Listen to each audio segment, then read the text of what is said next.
To bring up my slide, should I? Please do. Okay. I'm gonna do an intro. Good morning, everyone. Welcome to the College of Education's Power Friday. I'm John Broom, Chair of the International Committee for the college.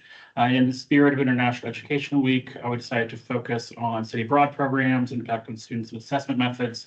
The title of our Power Friday is called Intercultural Research and Assessment Opportunities for Global Impact. We have one keynote speaker and two great presenters we have from our university. So first we have Dr. Jill Newman, who will be our keynote, and the title of her talk is Exploring Intercultural and International Learning Opportunities, Focus on Virtual Communities of Practice and Study Abroad Experiences. Thank you, Dr. Newman. Okay, I guess that's me to go, huh?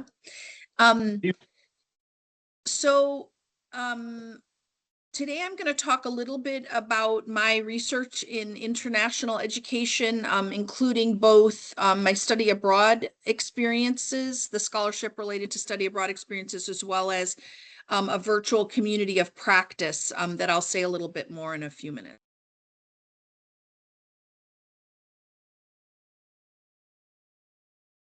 Jill, you're muted. Jill, you're muted. Yep, I hear you. I hear you. Okay, let me try this.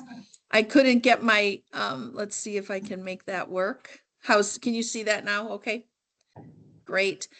So as some of you know, my primary area of research is mathematics education. However, I do a study abroad program to Tanzania, as well as I have a fairly international background. So I also have some scholarship in the area of international education, and I have scholarship in teacher education that intersects with both of those areas.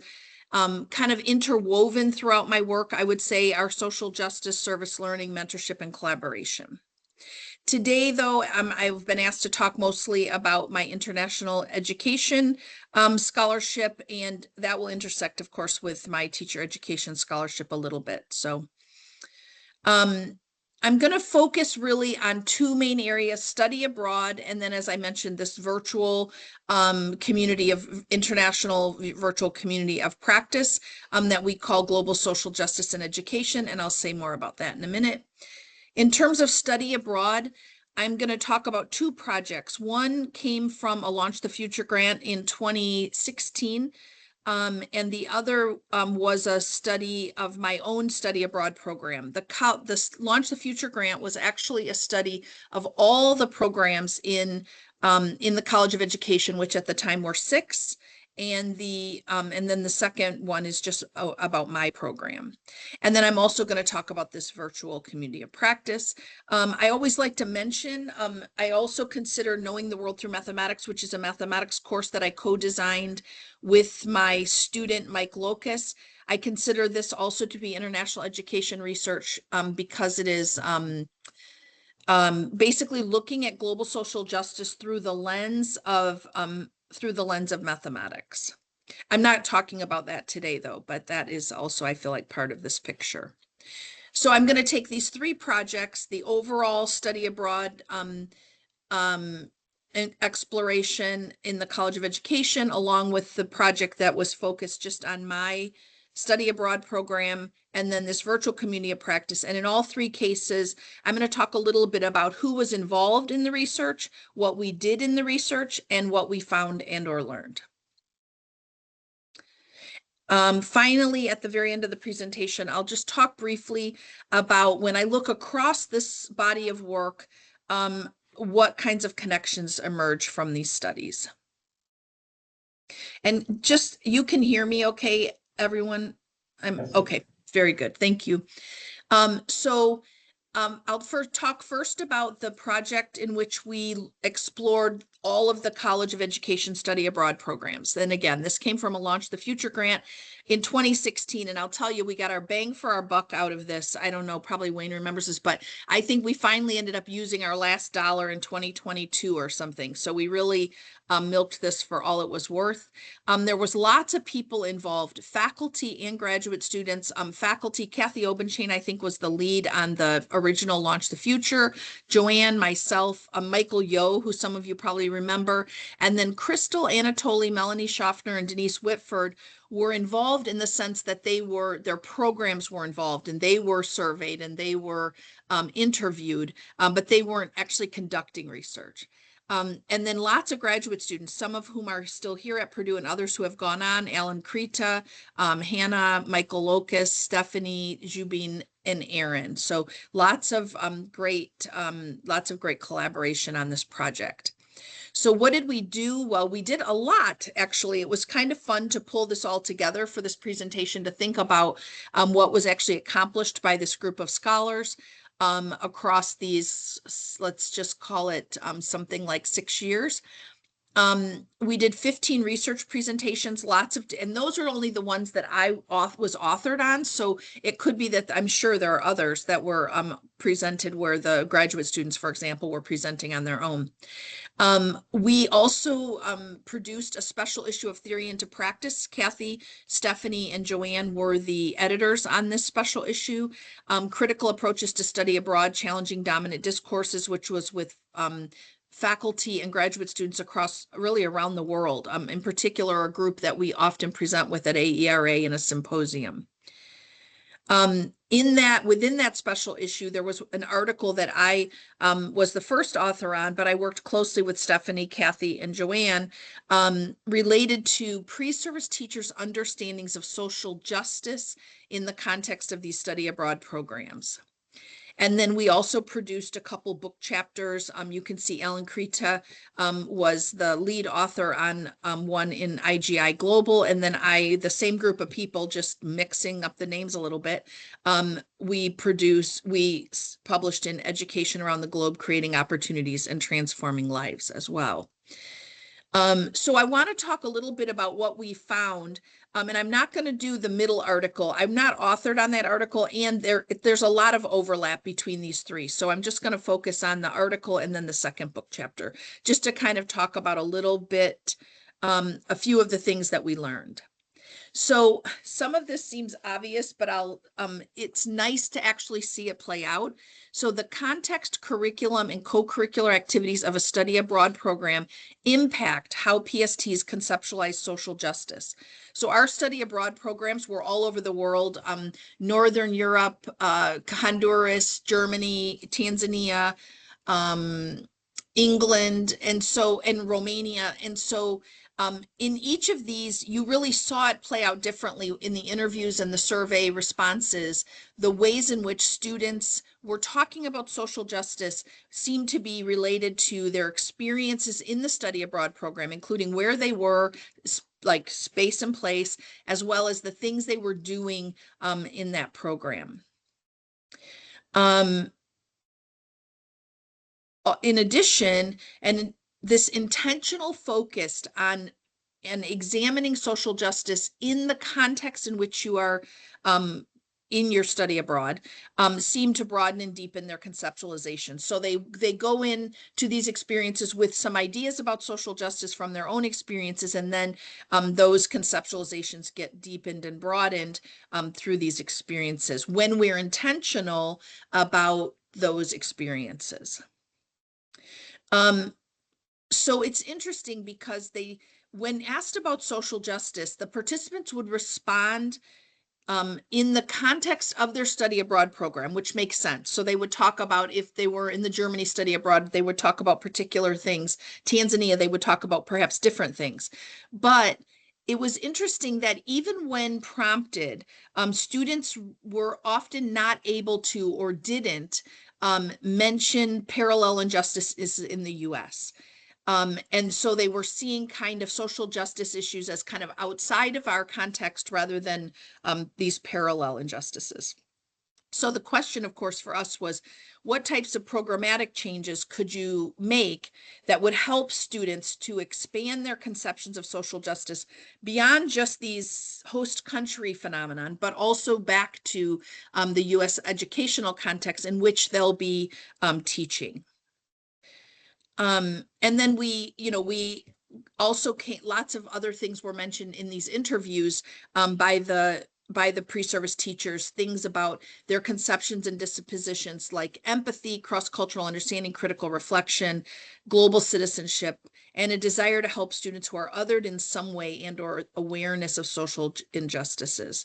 So lots of other things came out of these experiences as well related to social justice.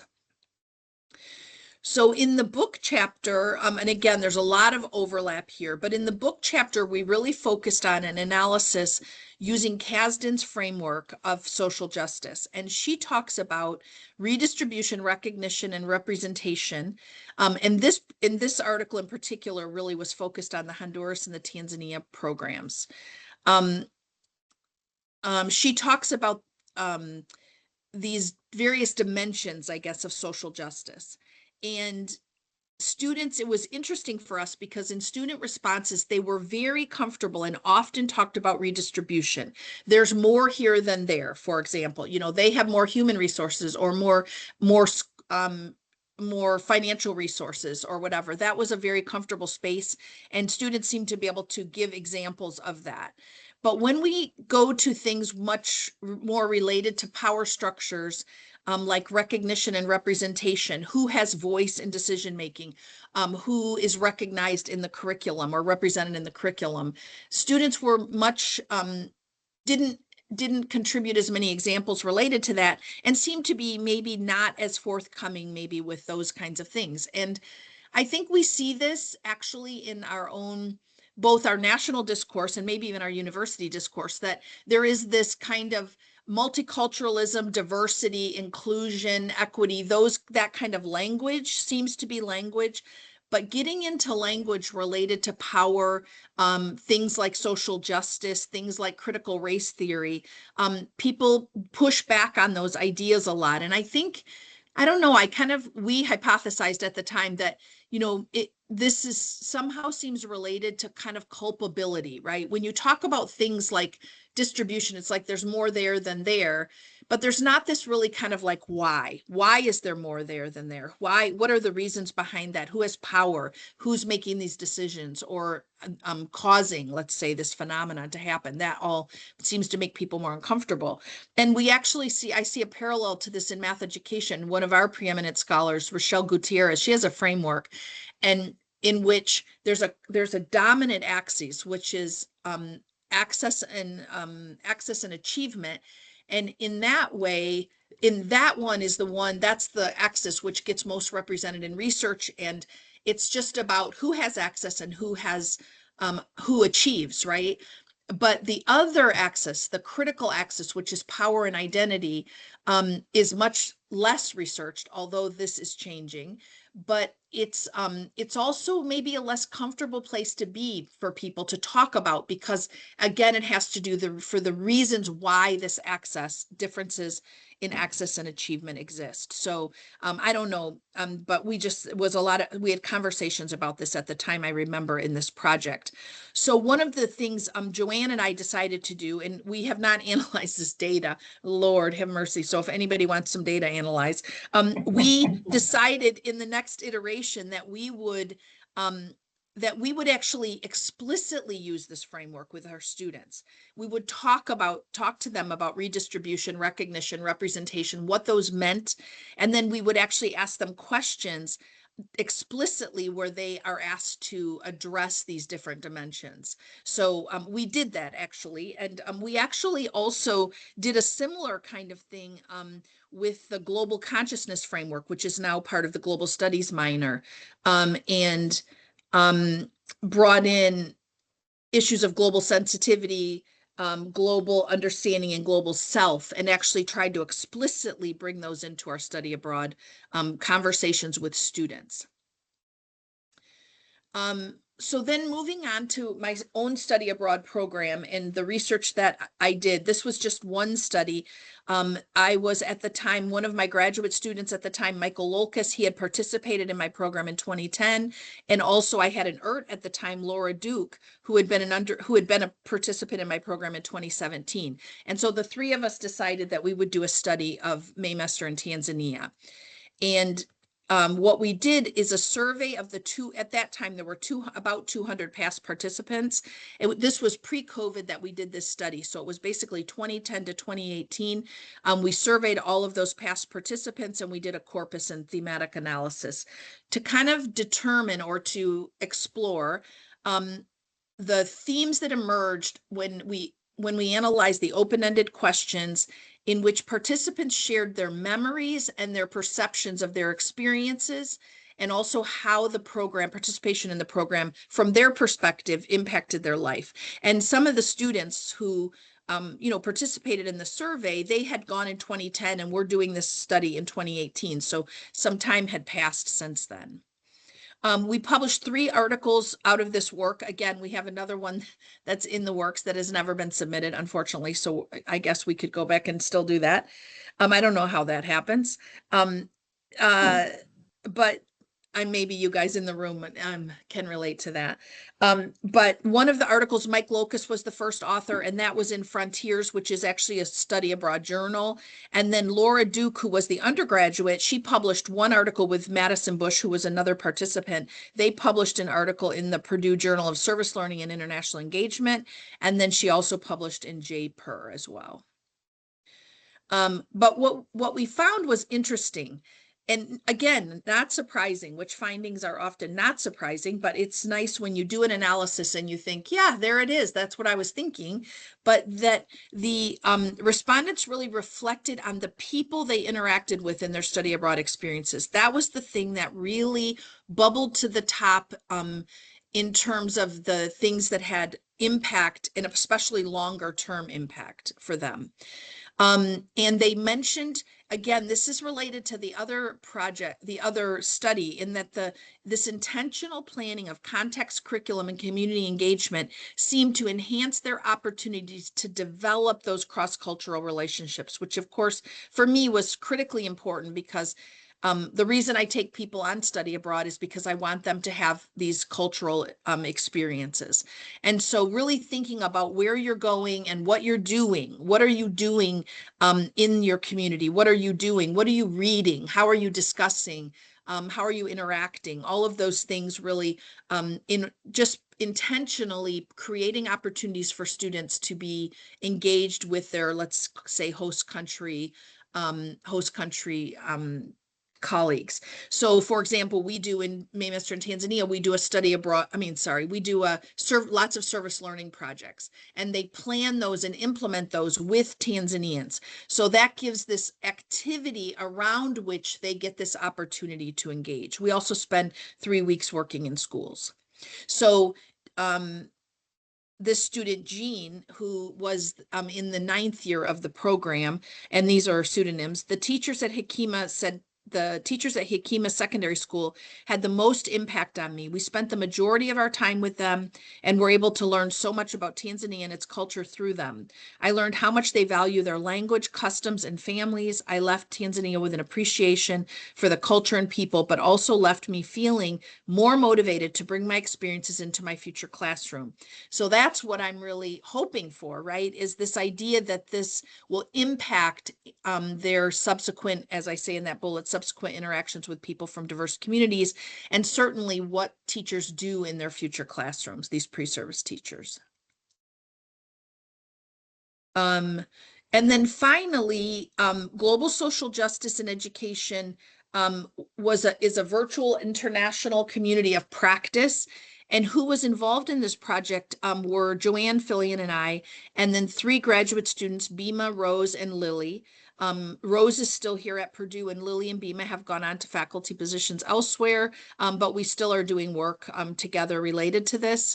And then undergraduate students, actually there were many graduate and undergraduate students, but this small group of people were kind of our leadership team, and Daphne Fauber and Kat Muller were also involved. So what did we do? So we developed the Global Social Justice and Education Virtual International Community of Practice in 2021 in reaction to COVID. So I was worried, or we were worried, that our students, Purdue students, were not having opportunities to do study abroad because they couldn't travel. So we decided we wanted them to have opportunities to talk with educators from around the world. And we thought, well, let's use Zoom, right? This is one thing that we developed well during COVID. This is a gift that COVID gave us, I suppose, in some sad way. So we decided to say, okay, who do we know? Where do we know them? Who might want to be involved? And so we ended up across 4 semesters. There were more than 50 Purdue undergraduate students, 50 Purdue students, and graduate and undergraduate, and more than 100 people from 7 different countries that were involved in the global social justice and education community of practice. And how that worked is that we would have an activity that we designed. And again, we designed, as it says here, 30. We used, of course, resources that were available and adapted them. Some of them we created from scratch, but more often I think we used resources. And then we would give the activity to everyone. They would do it on their own. And we tried to create them to be quite simple so they could do them in less than 30 minutes. And then we would come together, we would break out into small groups and share what we thought, about the activity, what we learned from the activity. And then we would all come together to share that in a whole group. And then everybody would go back and reflect on the activity on their own. So that was all of our kind of data, was the video from the class and the reflections and the responses. And we published 3 book chapters out of this work. The first book chapter there, Lily's chapter, really was more about the development of the course and the project and the community of practice. So it really wasn't a research chapter or research study. But we also, the Purdue students who took this course, so for them it was a course and they got credit. Everyone else got certificates of participation.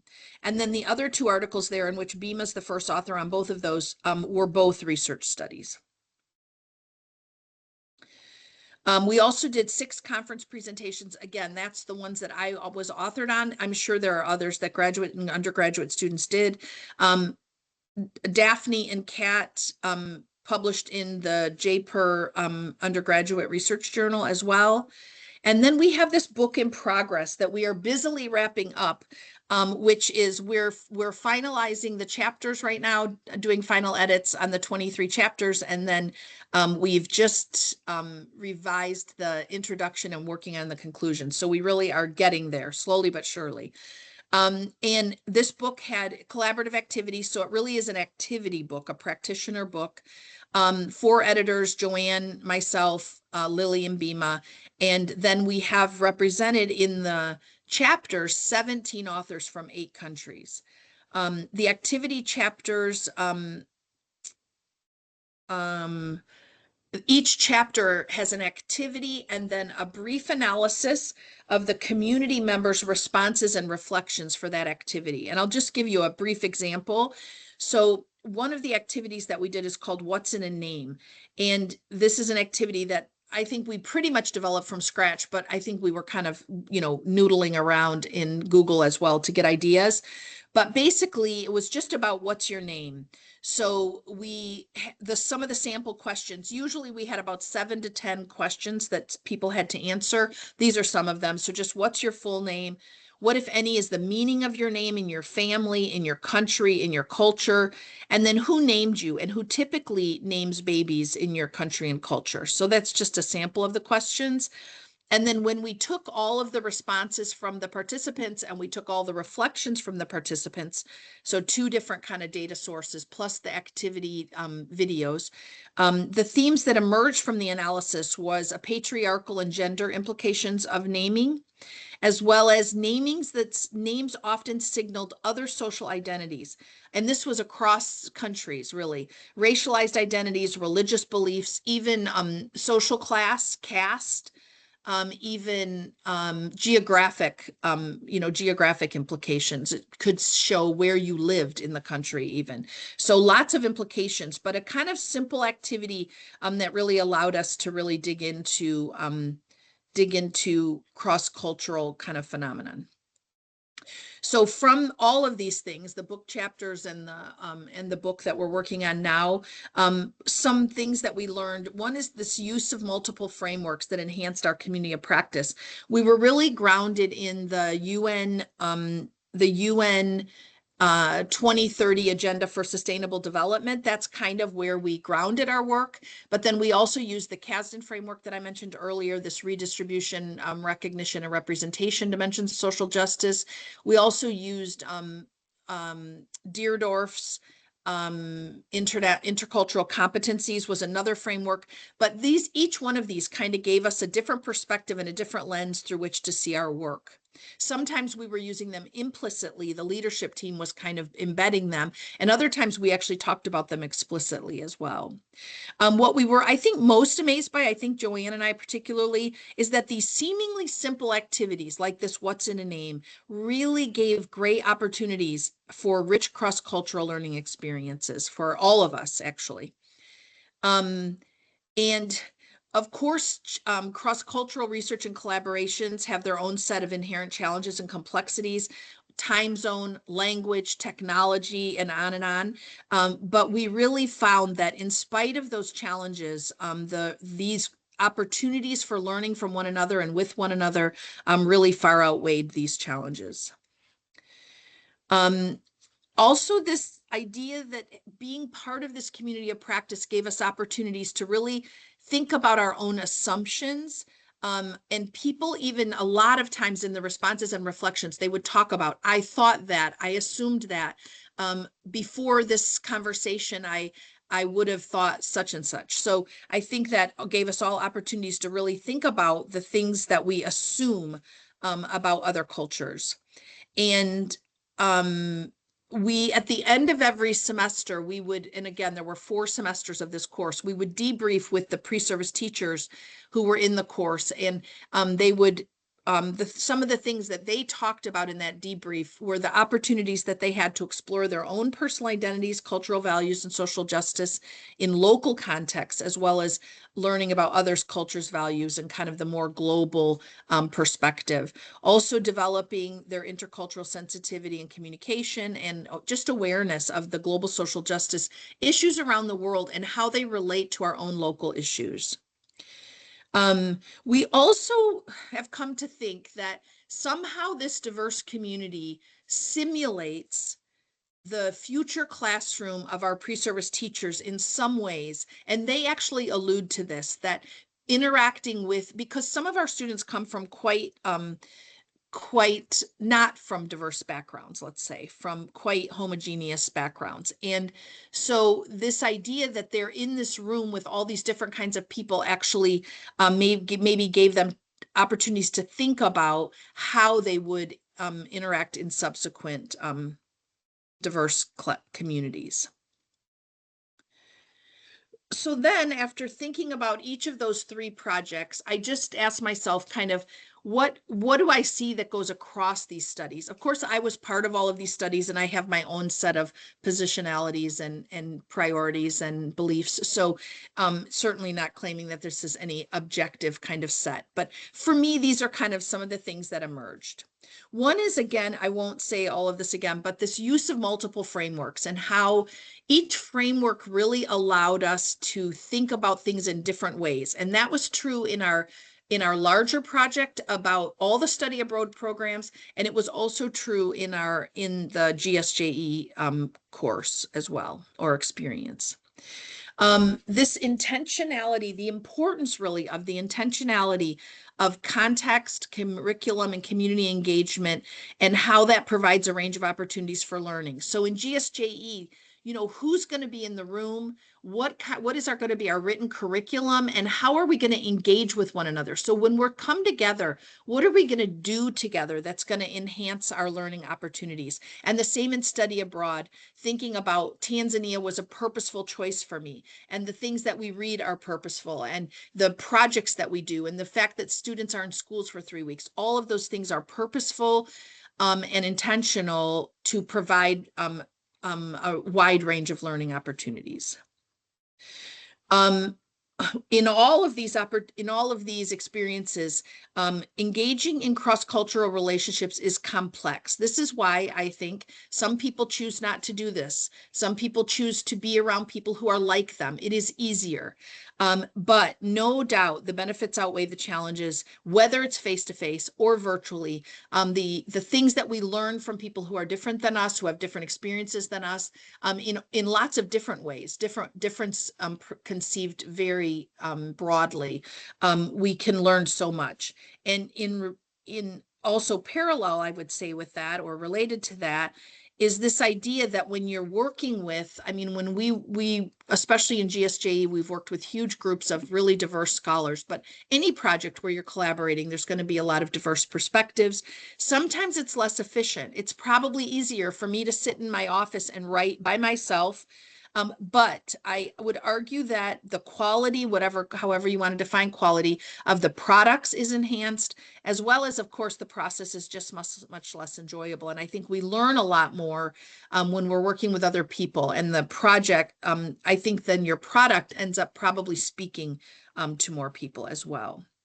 And this notion that engaging in what are simple things, simple activities in intercultural contexts really can have the potential to really produce rich learning experience, as well as translate for the pre-service teachers and all of us to really more equitable and culturally aware teaching. It just opens our eyes. It can't help but open our eyes, I think, when we do these activities. So in GSJE, those activities would be something like What's in a Name, where in the study abroad program, they might be the community service activities or teaching a class together or whatever it is. But those activities, being really intentional about those activities to enhance learning. And that's it. Should I stop sharing maybe, huh? You can keep sharing if you want. But then I can't see everybody, and then quicker. Yeah. Thank you, Joe. Questions for Dr. Kim? Again, I appreciate people who are in the room, because I know it is week 13 and it is very in the room, either virtually or in person. But I know it's week 13 because I woke up with a sty on my eye, and that is a sure sign for me that it's week 13 and I'm stressed. So anyway, I appreciate you taking time out to be here with us. Any first questions? I'll start with the question. Thanks, Jill. This is really great. And I love the way that you've not only been doing these programs, but also documenting them and the great outcomes from that. I'm really intrigued by the program we did with during the pandemic and the book that's going to come out of that. You gave one example of like the grenade. I'd love to hear like another example of like one of the activities that you did in that context. And then are some of these activities things that could also be done in a face-to-face study abroad program as well? Oh yeah, I would, if I'm not doing study abroad this year, as I mentioned when I first came into the room, but when I do it again, I will use these. And I think they can be used in lots of different settings. That's what I think we really liked about them. Like What's in a Name? I mean, you can imagine, even if it's not even, I mean, that is more of a cross-cultural one, but we had one we did that was meme sharing. So everybody shared a meme and talked about what that meant to them. And of course, in cross-cultural, it's interesting because you need maybe more explanation. But even in any context, I mean, meme sharing, I think we did, one thing was people shared a picture of schooling, and it could be a picture of them in their school, like Lily, who was leading the activity, she shared her primary school in China, and she was able to, that was very rural, and there was like 10 students, and they were sitting outside, and she had a watch on, and she described how excited she was. That was her dad's watch, and how excited she was that he would let her wear that for her picture. And then talked about each of those people in the picture and where they are, and how, like over half of them were in middle school and then never. So it was really about access to education and things like that. So that was another activity they did sharing. We looked at success stories of activism in education around the world. There was one about, we did some like who am I, that kind of like exploring identities, which you see a lot. And then we had the first semester, the leadership team planned all of the activities. And then from then on, we had different students were both creating activities or finding activities and adapting them and then implementing them in the group. So that was really nice. And then we did in the analysis, there were lots of students who were participating and helping to find the themes from the responses as well. So engaging, lots of people in that work. Other questions? Just a comment that I also resonate when the patriarchal nature of naming babies. To many cultures, it will be like it's automatically mom and dad names the baby or before. But I could add that in our culture, it's very important that a very patriarchal, a very hierarchical person in the family, not necessarily within the family, but maybe the grandfather or the grandfather's uncle sometimes has a say in naming. Even my son was named by my father-in-law's uncle. I'm like, okay. And meaning of the name is very important when the name is not necessarily what name it is, but mostly it has to be, say, for example, in our family, it would have to be a Muslim name. And not only Muslim, it has to be existing in the Quran. It has to exist in the Arabic form. So that was very interesting to find. I think I just felt a connection when you were saying that. Thanks. And you have just demonstrated, right, what a rich activity this is, even though it's simple, but how much we just learned about you and your culture and your family, and just from this small bit of information. So thank you for sharing. Bhima, who was one of our leaders, she's Nepali, and I remember in the group session, she shared that in Nepal, that is a very patriarchal naming system, just like many places. But when she got married, before she married her husband, one of the things she made him agree to is that their children's names would represent both families.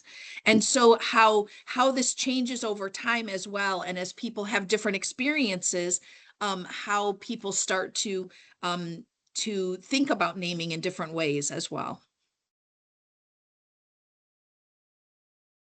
Other questions? Thank you so much for the sharing. And I know that it's not easy to establish a program, and you will have to bring students to abroad in order for them to learn something. I'd like to know what are the strategies or what are the scaffolding process that instructor have to make before we make sure our students are ready for the program. So is this asking about, are you asking, sorry, I can't see you, so it's harder for me are you asking about the development of a study abroad program? Yeah. And also the process of prepare the students for the study abroad program. Well, so this is such an important question because I feel like the preparation for students for a study abroad program is often overlooked. And some programs will have a meeting or two before students go, but I really feel like personally that originally I would meet with my students once a month on Sunday afternoons for 3 hours. So like 4 times, so let's say 12 hours. In order to start to learn Swahili, to learn about the history and culture of Tanzania. So I wanted them to arrive in Tanzania knowing something, and being able to at least greet people in Swahili. So, but that didn't feel like enough. It always was rushed because we were also planning all the logistics of the program, which takes a lot of time. We were also doing our service learning projects. We were starting our coursework. And so I decided that I was going to offer a course. So that's why my study abroad program students had to commit by December, because we do a 2-credit semester long course just in preparation for the program. And that really gives us, well, what is that, 16, like 30 hours of work together to prepare. So learning some language and so on. So I feel like that kind of preparation is really important. I have a Peace Corps background, and I think that's where that comes from, because Peace Corps in the Peace Corps, you have quite an extensive training prior to going to your placement, your school, or wherever you're going to work. So I felt like that was an important aspect of it to me, especially because I think Tanzania is culturally, there's just a lot of difference, which is good. That's why I chose Tanzania. But I think it also takes a little bit of preparation to understand. For example, we read chapters of a book called Mistaking Africa, which really confronts some of the stereotypes about Africa and Tanzania being in Africa. So I feel like I want them to have some of that. I want them to have thought about, reflected on some of that prior to going. I don't know if that answers your whole question. Okay. Other questions? Can you talk about your community of practice and how much of it was, so for me, I've been a part of many, sometimes they're kind of happenstance, sometimes they're very purposeful. Can you talk about, how this came about? Oh, well, you mean the virtual community of practice? Yeah. Yeah. So again, it was really a reaction to COVID, and it was actually very hodgepodge put together. So I can't claim intentionality of participants, because we basically just said, Joanne, who do you know abroad? Jill, who do you know abroad? Who from Nepal can join us? Because Bima was coming from Nepal. Lily had a cohort of people in China. Rose brought in some Zambians. I knew some Kenyans, some Tanzanians. And so Joanne knew some individuals from Japan, from Hong Kong. So we ended up just kind of inviting everybody we could think of, educators. They were all working in education. Some were professors, some were teachers, some were even students. And we kind of pulled together everyone we could think of, and we invited them all. And as I said, about 100 people ended up involved from abroad, and 50 people over the 4 semesters from Purdue. So it really started as a very hodgepodge kind of, but the ways in which we engaged, the things we talked about, I feel like that part was much more purposeful. Once we figured out we were all going to be together, thinking about, okay, what do we want to do with our time together, and how do we learn from each other? And some people were only involved for 1 semester, but we had students, Purdue students and others, who engaged either some of them throughout the whole time. In fact, Gerald, a student who's now here in curriculum studies, Gerald Mwansa, he was one of our participants from Zambia. And we noted Gerald from the very beginning was so thoughtful, and all his responses and reflections, you could see he was so engaged in the work. And so we recruited him to come here to Tanzania to do a master's degree. So he's here in the College of Education now. So I feel like it was kind of a combination of I don't know, hodgepodge, ad hoc kind of from the beginning, but then being purposeful about the activities. We also kind of use Levin Wenger as kind of a model for community development. So we thought about, okay, each time we're having new people come in, right? So how do we have the people who have been involved, how do we have them, what you might call the insiders, help to bring in those who are more of the outsiders, or those on the peripheral. So we tried to use strategies to try to make sure everybody was included. That's why we also did small groups, because language was an issue. You're bringing people from all over the world. Time zones was an issue. Technology, we had lots of technology problems. But putting people into small groups so everybody had a chance to share before we came together, and then reported out from our groups. So, and then also assigning different people to report out each time. So really trying to engage as many people as we could. Awesome. And being explicit about the challenges, about language, about how to engage with one another, and really talking about kind of norms for the community from the beginning as well. Thank you, Jill. Any questions from our online folks?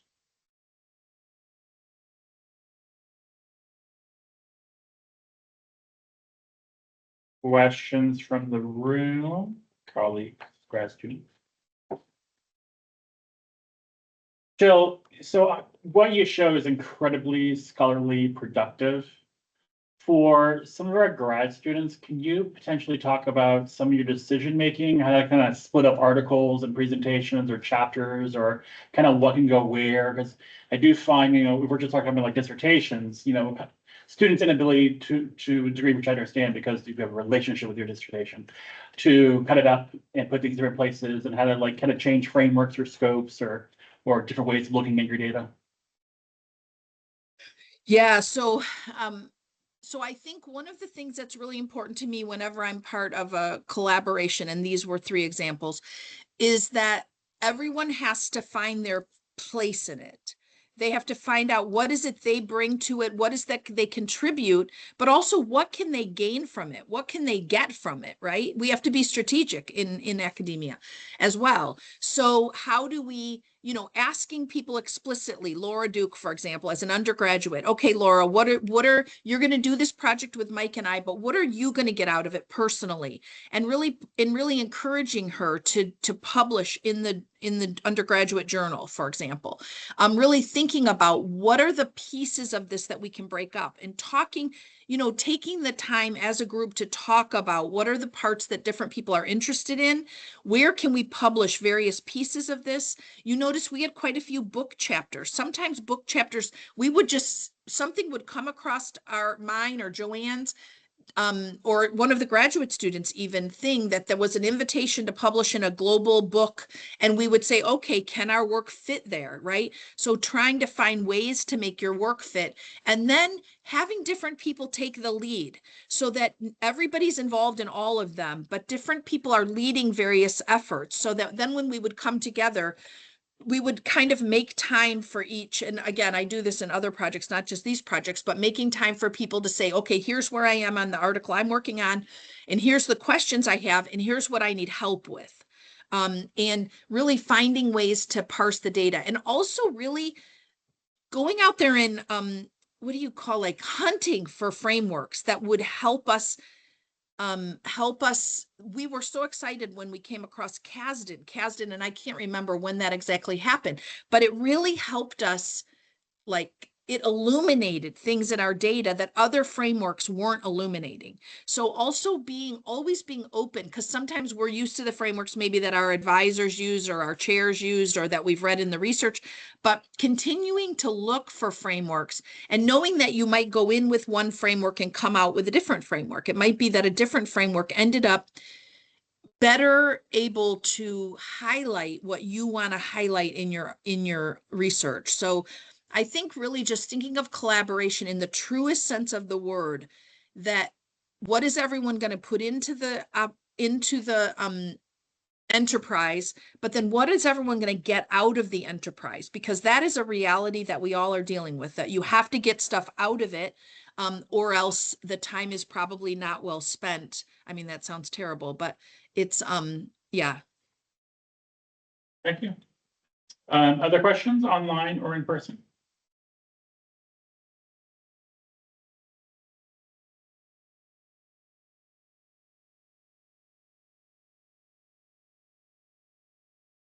Last call for online questions or in-person questions. I have a question, additional. So how did you guide students from different backgrounds when they came and worked with you, the research wise? Right now I'm struggling with having to adjust to the writing patterns because I'm on my prelims. So what challenges your students faced, and what sort of advice you would give? I know it's not technically related, but just your thought on this. Well, I'm not sure if this answers it, so tell me if it doesn't. But one of the things that we did when for example, we were writing, we were doing analysis of various activities. And so we had these teams. We asked for volunteers who wanted to do it. And we got people from all over the place who wanted to do it. And we put people into teams of 2 or 3 that they were going to be working with, because coordinating an analysis across a big group of people, I think, is always so complicated. But what we did is Joanne and I went in and we did an analysis of one chapter, because we wanted to really show what that might look like. So what an introduction might look like, and then what how you might do your analysis and how you might organize your themes. And so we really tried to give freedom and let people find what they find, but at the same time trying to provide some structure for them, especially people, some of our authors had never done research before in this sense, in this way, more formalized research. And so I think trying to give voice, right? Allow voice, but also helping to structure it in ways that help them to have a direction, and then talking about that when we came together in the big group, having people share, what are your challenges? What ideas do other people have? What did you do that worked? So giving people opportunities to share that. I don't know if that answers your question. That's mostly, yes. Thank you. It felt good to see that some of your students have published as first authors, have done their work while they were still students. So that's very inspiring to see. Sheila, I have a question about service learning in Tanzania.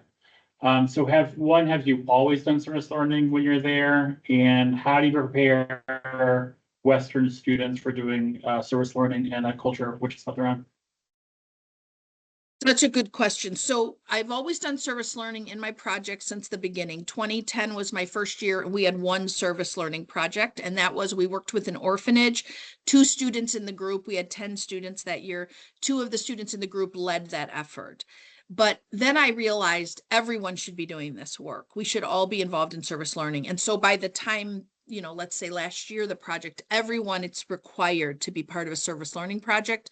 We have grants at Purdue, so we're so lucky. We can get, for my program, for example, we can get $1,500 for the class, $1,500 for the program, and then any other student can get $500 from the service learning grant. So there's these pots of money available. And the students have to write the grant themselves, but they can look at samples of past years. We talk a lot about what are the needs. I put them in touch with different people in Tanzania, the kind of director of the orphanage, for example, or one of the people at the school, one of the people in the village. So they get in touch with these people to talk about the needs of the village. Because of course there's this dilemma, right, around like philosophical dilemma around service learning, in the sense of, what are we really doing? Like, are we just telling people what they need? Are we engaging with our host country counterparts to make decisions about these grants? And there's always this fear of kind of this white savior, coming in and bringing things, and I don't know. So that is all something that I struggle with. But I also think, in Tanzanian schools, for example, 4 kids are sharing 1 pen. So this is an issue. So I can both recognize why the problem exists and investigate why the problem exists. But at the same time, if we have funds that we can get access to that can put a pen in the hand of each of those 4 kids, at least temporarily, we need to do that. We do that. So it's really trying to help our students think critically about service learning, how we can both be involved in band-aiding things like giving pens or school supplies, and at the same time recognize the issues with the system that creates a situation in which this child has no pen and another child has a whole pencil case full of pens, right? Or pencils or whatever. So it's like you're kind of trying to work on both of those sides. But yeah, I think Purdue, I really appreciate Purdue.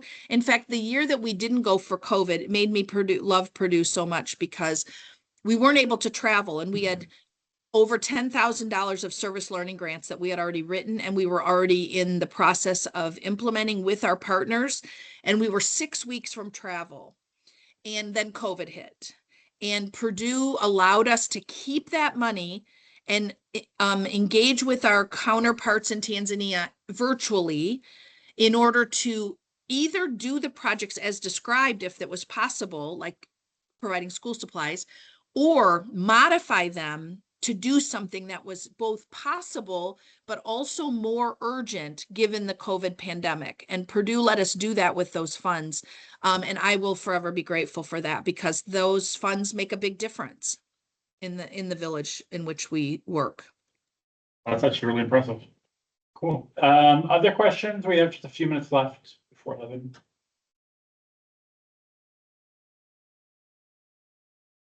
Any other questions? Questions online?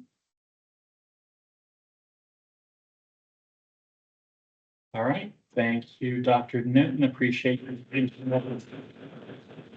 Yeah, thanks, everybody. I'm really grateful for the opportunity, and it's nice to see you all. Thank you, Jill. Dr. Jaiswal, you ready? Yes. Let me do your introduction, and you can go ahead and share your screen. Okay, so can I go ahead and share my screen? Okay, let me share my screen. Today is a part of our presentations for our Power Friday event. We have two presenters with us today from CILMAR, which is Purdue Center for Intercultural Learning Mentorship, Assessment, and Research. First, we have Dr. Jaiswal, who is an intercultural research specialist as part of the Global Partnerships and Programs. Thank you for joining us. And her talk is called Expanding Research Horizons, Opportunities, and Support through CILMAR. Okay, thank you so much for the introduction. Hello, everyone. I am Aparajita Jaiswal, and today I'll be talking more about the programs that we offer or what kind of support and collaborations that CILMAR offers to multiple, I would say, departments across the campus. So let me start with a short background about me, because I think the agenda that I'll be covering today is like about me, integration of intercultural learning, that is ICL, across disciplines, basically focusing on the collaborations and the support that we offer. Then I'll be talking about the two programs that I manage, which is the Mentored Research Program and the Seed Grant Program. And I will be also talking about other resources that CILMAR has that can be beneficial for the faculty as well as for the students if they want to use them, because we really have wonderful programs and resources. Okay, so a little bit about me. I am an intercultural research specialist with the Center for Intercultural Learning, Mentorship, Assessment, and Research, CILMAR. I completed my PhD in 2022 from Purdue Polytechnic, and my research focus was on data science education. It was focused on the learning community, which is the data mine. So I started, so my dissertation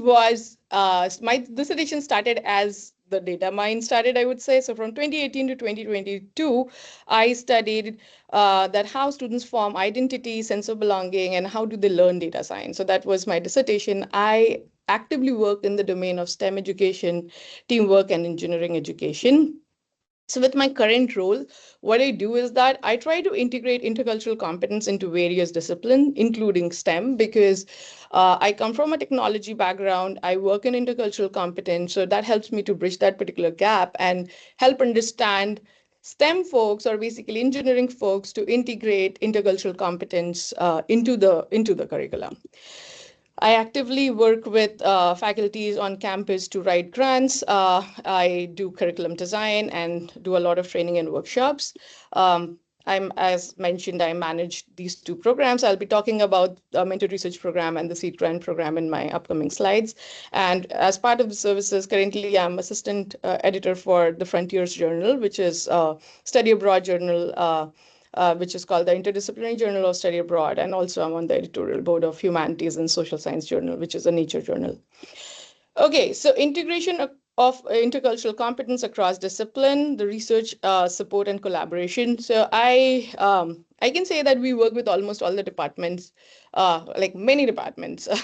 Like at Purdue, I could not fit all of them, but I thought that, okay, I could give a snapshot of what I work with. So I work with engineering, the College of Engineering. I actively work with industrial engineering, mechanical engineering, and engineering management. So I can give you one of the examples of the work that I'm doing with engineering is like I'm working with a faculty member who teaches a systems course, and I'm trying to integrate intercultural competence into the systems thinking, right? So it's mostly through like how those students, they make decisions to solve those global grand challenges. And I'm trying to integrate an aspect of social justice, emotional intelligence into it, and I'm trying to measure that. So that's something that I'm doing with industrial engineering right now. I work with Purdue Polytechnic. So there is a faculty who basically teaches a required course for computer and information technology students, and there are 250 students who work in a project-based learning classroom.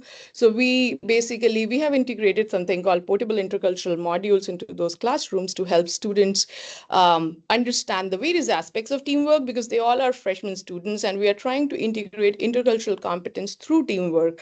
And we do a lot of things like, for example, the name game that you mentioned, Dr. Newton. I think that is one of the things that we generally do in that classroom, because we try to help students to understand themselves as well as others through that particular game. So we do a lot of games. So we do those portable intercultural modules. We do a training on conflict, and we definitely do training on self-awareness. Then I work with engineering technology, where again, I am working to integrate social science into engineering design. In engineering design, I'm trying to basically integrate social justice concepts. So that's something that I'm doing. We also work actively with healthcare, because as we look at the healthcare, or we start looking at the journals related to healthcare, I think addressing the problem of intercultural competence is pretty important, I would say, because based on the research that I have done recently, I would say that understanding the intercultural aspects when it comes to healthcare domain is crucial. And I have published with folks from SLHS, which is Speech, Language, and Hearing Sciences. And then we have also worked on an article with College of Pharmacy. I am working with folks from Honors College, College of Science. So College of Science, we have a very active collaborator from College of Science, and she has a learning community, which is all about intercultural competence, which is called the Transnational Learning Community. And we try to see what is the impact of that particular learning community in helping the first-year science students to develop intercultural competence. So I actively work with them to assess various components of that learning community, and also to understand the learning gains in terms of intercultural learning. I have worked recently with School of Languages and Culture, because they did a kind of training for their faculty to use VR. And that particular VR setup was in an intercultural environment. So basically, I am trying to understand what is the perception of VR when it comes to faculty training, and also how we can inbuild intercultural competence through using VR. So that's kind of a research that we are doing with School of Languages and Culture. Then for the College of Ag, I generally work on the large scale assessment data, for example, the BEVI and the IDI data that they collect longitudinally. So we are working on a large scale assessments with data sets of more than 3,000 students from campus. So that is something that we work on. I also collaborate with iData on a number of projects, and recently I started working with a faculty in business school. So this is a snapshot of our research support and collaboration, and you can see that we work from developing the curriculum, assessing its impact, to designing interventions, doing large-scale assessments, study abroad. So there are multiple things that we work on, and the good thing is we try to integrate intercultural competence in a way so that students can actually understand that, okay, this is not a siloed thing. Especially when I talk to engineering and STEM, I try to integrate it within the curriculum rather than putting it as a separate component. So that is something which takes time, because we try to develop a module or maybe intervention which can be integrated into the projects of the students so that they don't see it as a separate component. Okay, so one of the programs that I manage is called the Mentored Research Program. And there is a small story about it, because it's a fairly new program. It started in 2022, summer of 2022, when I joined CILMAR, and we started as a summer research program, right? And right now we are doing semester-long mentoring, and hence the name has evolved to Mentored Research Program. So when we started in the summer of 2022, there was a graduate student and 2 undergrads who were interested to work on a project with us, right? And I had data from SLHS, that is Language and Hearing Sciences, and we worked on a research project with them. Then in the summer of 2023, we thought that, okay, we should refine our program, and then we went ahead and we recruited students through undergraduate research symposium fair, and we got 3 different students, and we had 3 interested faculties who wanted to work with us. So they had their data and they wanted somebody to look at it. And I thought that, okay, this will be fairly a good opportunity for the undergraduate students to work on a research project. At the same time, the grad student was serving as grad student could serve as a mentor for those undergraduate students. So we had a grad student and again, 3 different projects for 3 undergraduate students working during the summer of 2023. Then suddenly in the spring of 2024, I started getting emails from few students that they want to work on a research project. And that's when I thought that, oh, it's no more a summer research program, it's mostly a mentored research program now. And then the graduate students started reaching out to me. So in that particular case, what happened is like, we thought that, okay, let's go ahead, and I had some data sets. So we thought that, okay, let's go ahead and explore those, and maybe those can be small projects for the students. So we did that. And then finally, in the fall of 2024, I taught a course with honors as a scholarly project, and we had 15 students. So this time, like, there are 15 students and 5 graduate students who are basically serving as mentors, and those 15 students are working in the team of 3, and they're working on 5 different projects, which we recently presented at undergraduate research symposium. So one of the key things that happens through this mentored research program is, like, all the students, they get an opportunity to present in undergraduate research symposium. They also get to write papers as authors in various conferences and journals. So I will definitely show you the website, which has the details. It might not be fully updated, but we have mostly the recent papers and posters that got accepted and published. So I'll definitely walk you through that. And then if you want to look at the portfolio of the project that students work on, so especially for the 2024, we worked on, I think, 3 study abroad projects. We definitely work on curricular innovations because we do and design a lot of curriculum, and that basically helps faculty and CILMAR to work together on those. So we develop those curriculums, trainings, and we basically assess them. So basically those kind of curricular innovations, just to understand if the curricular intervention worked or not. We do a lot of research around portable intercultural module, which are known as PIMs, and I'll definitely show you what they are. So basically, the usage of PIM is quite high at Purdue, and like, we definitely see what is the effect of PIMs in helping students to develop intercultural competence. We do a lot of work around teamwork and conflict resolution, and definitely large-scale assessments such as BEVI and the IDI. So as far as my mentored research program is concerned, I would say it is basically based on this particular model, which is called the mentoring triad model, because it's a mutual relationship. I would say it's a symbiotic relationship between a graduate student, undergraduate student, and me. So we try to learn from each other. That's the goal. It's mostly a relationship-oriented model where we are trying to establish a mentorship environment where you are not bound by the role, rather you are bound by the interest. So if you're passionate, if you're interested, and we provide a lot of autonomy to the students, it's not that I allocate the project to them. I show them the project, I show them the description. If they are interested, they choose the project. So I have various projects, and students choose the project based on their interest. So I think that's where the autonomy comes in. And what happens is, like, I think it also provides an opportunity to the grad student to mentor undergrad. One of the key things that I would say is that I work with so many undergrads, and in this cohort, when I was teaching this honors class, I have those 15 students, and out of that, I have 3 grad, but 2 undergrads who are right now seniors who have worked with me in the past projects are serving as the mentors. So it's basically creating a pipeline. And the good thing about this is, like, I also see students' genuine interest to apply to grad school. So in some way, it's helping undergraduate students to think about research and work in that particular domain. So yes, so I think this is the key, I would say, the key foundation for this particular mentored research program that I run is basically the mentoring triad model, where I mentor the grad student and undergrad, and grad student gets an opportunity to work with the undergrad, where we identify the problem together, analyze the data together, and write up the results. So if you look at the roles and responsibilities, so I would say the undergraduate student is mostly a learner and a collaborator and a researcher who engages in the research task. learn research methodologies, participate in project planning, and also presents findings in various conferences and in the form of poster or in the form of paper. Graduate student is mostly a mentor and a researcher who gets an opportunity to mentor undergraduate students, develop, write their own mentoring philosophy. Yeah, that's also one thing that they do, is that they basically write their own mentoring philosophy, like how you have mentored and what things you want to change, because reflection is one of the key component. I'll definitely show you the snapshot of the curriculum that we have.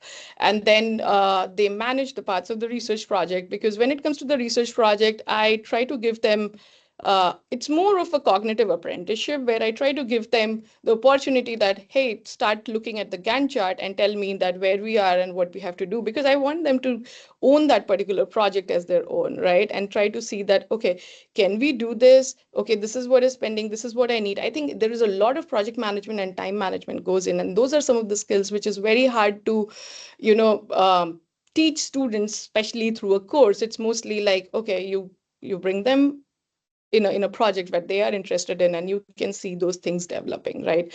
So I try to do that. And then they basically contribute to the research output. And I serve mostly as a senior mentor, supervisor, and a researcher, because for me, what happens, there are a number of faculties with whom I collaborate, and I had to basically, I am also the one point of contact for them. So basically updating them, what is happening with the project, where we are, overseeing the project, providing guidance to the graduate and undergraduate student, and ensuring that the research meets the academic standard, and finally fostering environment which is a brave space mostly, so that all the voices are heard and we can proceed together. These are some of the scholarly output that you can see here. It's basically in the summer of 2022, my students, they did one virtual talk at undergraduate research symposium here at Purdue. We also did a journal paper in a journal called Perspectives by ASHA. ASHA is basically the American Speech and Hearing Association. So we did the journal paper there. Then in the summer of 23, we had 3 posters presented, 1 poster at American Society of Engineering Education Regional Conference, and 1 journal paper. It got accepted. It should be published in next 2 or 3 weeks. It should be out. It got accepted in July, so I am hoping that they are going to have their volume out soon. So yeah, so it will be, you can definitely take a look at that. And then there are 2 journal manuscripts which are under review. In the spring to summer of 2024, we had 2 posters at our undergraduate research symposium, 1 poster at AAC regional conference, 1 conference paper and a presentation at FIE conference, and 3 conference papers are accepted at a connected conference in 2025, which is in February, and we have 1 journal manuscript in progress. For the fall of 2024, my students, they presented 5 posters at undergraduate research symposium, 1 talk at undergraduate research symposium, and 4 abstracts are already accepted in AAC. And we are also working on few journal papers, because that data is still, like, once the class is done, I'll go back and look at the data, and I'll start seeing that if we can also do some of the journal papers with these. So this is the curricular snapshot that you can see that these 16 weeks are divided into 4 milestones. You can see that they start with the CITI training. So all the students, they do that because that's one of the requirements of the course. Then they are assigned readings, literature review. They are trained on data analysis, poster making, because I sometimes feel that, especially for the undergraduate students, poster making is an art, just telling them what goes where, how to put visuals and how to visualize those findings. I think that is an important skill to develop. Then report writing, and finally research presentation. So report writing is either for a conference paper or a journal paper. So they write a report which they have a proper format. And once that report is written, we basically look at the journal and then we basically adapt that. You can see there are various assessments. So all the students, they do a pre and a post research efficacy survey. Apart from that, they do a lot of reflections. So there are verbal reflections, there is end of milestone reflection, and they also do exit interviews, and finally the final reflection. So these are some of the assessment that has been embedded into this particular program. And these are some of the pictures that you can see from the undergraduate research symposium. They are from various years. So yeah, these are some of the pictures that we have here. And I can quickly show you the website, like our website, so that if you want, you can take a look at, let me just, okay, so this is mentored research program. So generally, we have 3 to 4 students every time when we do this. But the thing is, like this time I was teaching a class, so I was fortunate to get 15 students. Then these are the scholarship you can see from 2024 articles that has been published, scholarship from 2023, scholarship from 2022. So, and there are a few more that I need to update, so I'll get that updated soon. So this is something, if you want to know more about this, or if any student is interested to work as a mentor for our undergraduate student, or if any undergraduate student is interested to work on the project, we'll be very happy to have them and help them work on intercultural competence. Because one of the key things that I noted from this particular program is that students were able to develop intercultural competence because they were working on that particular data set. They were reading reflections where students are reflecting on a scenario which has an intercultural competence. So I think that also served as a way to help students to develop that understanding of intercultural competence in a very indirect fashion, I would say. So from now, I'm going to start thinking how directly I can embed that. So yeah, so that's one of the things that's a new change that will happen this spring, is like how intentionally I can also integrate intercultural competence while they are engaged in this particular research. Okay, so let me go to the Seed Grant. Okay, so Seed Grant program is the other program that I manage. So Seed Grant basically, so CILMAR basically invites application for funding to support any project that is at the intersection of intercultural competence and maybe assessment or research. So it basically supports faculty members, staff, and graduate students. So if you're a graduate student and you are thinking that, okay, I want to apply for a grant, I definitely encourage graduate students, because there are very less grants that are for graduate students, I would say, on campus, and this is one of them. So if you're a graduate student and you're thinking that, okay, you need to use some proprietary instrument for your dissertation and you're working in the domain of intercultural competence, you might want to apply for this particular grant, right? Or if you want to get especially for the faculty or staff, if you want to get a undergraduate student to work on a project, you can definitely apply for that. And then basically you can scan this QR code and you can get all the information regarding this seed grant. The award period is for a year. So basically it will start from the fall of 2025 to the spring of 2026. We have a award budget of up to $5,000. The proposal deadline is generally, the submission deadline is March 1st of every year, and the announcement of awards would be around third week of April. What you have to do is that there is a fillable PDF template on this particular website. So they are around these broad categories. So there are a few questions related to research project description. I think there is something related to why is this problem important? What is the gap? What are the methods that you would use? Expand on the methods. So like those kind of general questions. And then then you have to write a budget and the justification for that. We will also need the abbreviated CV, especially if you have a very long CV, you might want to think of like, what are the intercultural pieces that you want to highlight? So maybe a 2-pager would be a good idea. So maybe doing a CV and then an endorsement email from an advisor if you're a student, or a support email from a supervisor. If you want to discuss that, if you want to get some ideas on what is covered under this grant, or if you want to discuss your idea, I am open to it. So please feel free to reach out to me on my email address and we can schedule maybe a 30 minutes meeting and we can go over that, especially if you're a graduate student and if you need some feedback, I'll be happy to do that.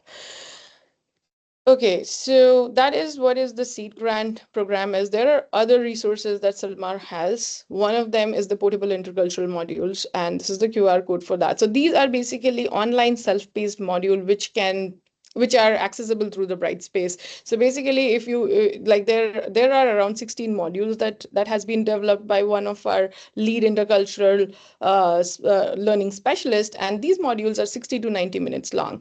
You can just export those modules in your courses and you can allow students to do that.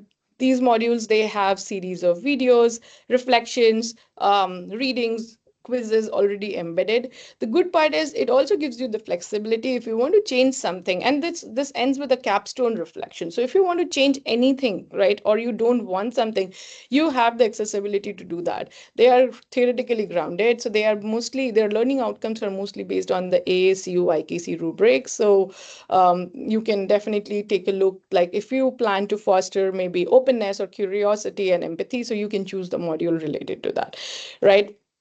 There are more than, I would say, 13,000 users since 2020. And this is the old data. I got this data point from Alitha, I think 4 months or maybe 6 months back now, right? So I think the numbers have updated by now, and we have some of the heaviest users. For example, College of Science, Nursing, Computer Science uses them for their TA training. CIT uses them, Chemical Engineering, Aeronautical Engineering, and OBHR. So these are some of the heaviest users, and we have other users too. Like we have few users in engineering management and College of Engineering as well. So let me show you the Portable Intercultural Module website so that you can, so this is how the Portable Intercultural Module or the PIM website looks like. Here is a detail. You can definitely take a look at the various like details about each PIM. You can also look at the various PIMs that has been developed. As I already mentioned, there is a key learning outcome. So there are the descriptions as well. So you can choose whatever you want. There are a few foundational one, and there are 16 other PIMs. So I think one of the widely used PIM is intercultural collaboration, then understanding accents different from your own, digging deeper with critical reflection. Teaming one, which talks about direct and indirect communication, pacing styles, and this is used in the cybersecurity course. Then there is one on productive conflict. So there are a number of PIMs. If you just click any one of them, you will see the key learning outcome, their description and notes. So yeah, and if you want access, just feel free to email me, and I can connect you to the right person who can give you the access for this. Yeah, so this is these are the details about the portable intercultural modules that we have. And let me go back to the QR code. So if you want to scan that, you will go to that particular website. And then, yeah, this is again the list of the portable intercultural modules that we have. And this is what I was showing you, that if you can just click on that, you will see the description of each module. Okay, so these are other programs that we have. There is so Intercultural Pedagogy Grant, which is like Dan leads that particular program. So Dan is here. So if you want, you can definitely ask him more about it. So it basically supports faculty and staff in embedding intercultural competence into their courses. And this training is offered every fall. There is another program which is called Growing Intercultural Leaders, or GIL. So basically, this helps faculty and staff to build intercultural leadership skills. Pickle Corp is the community of practice. So we have a community of practice, and this is pretty active. And we do a lot of sessions related to intercultural competence activities. I have presented my research a lot of times at Pickle Corp. So we do that. Then there is CPRAN, which I have already talked about.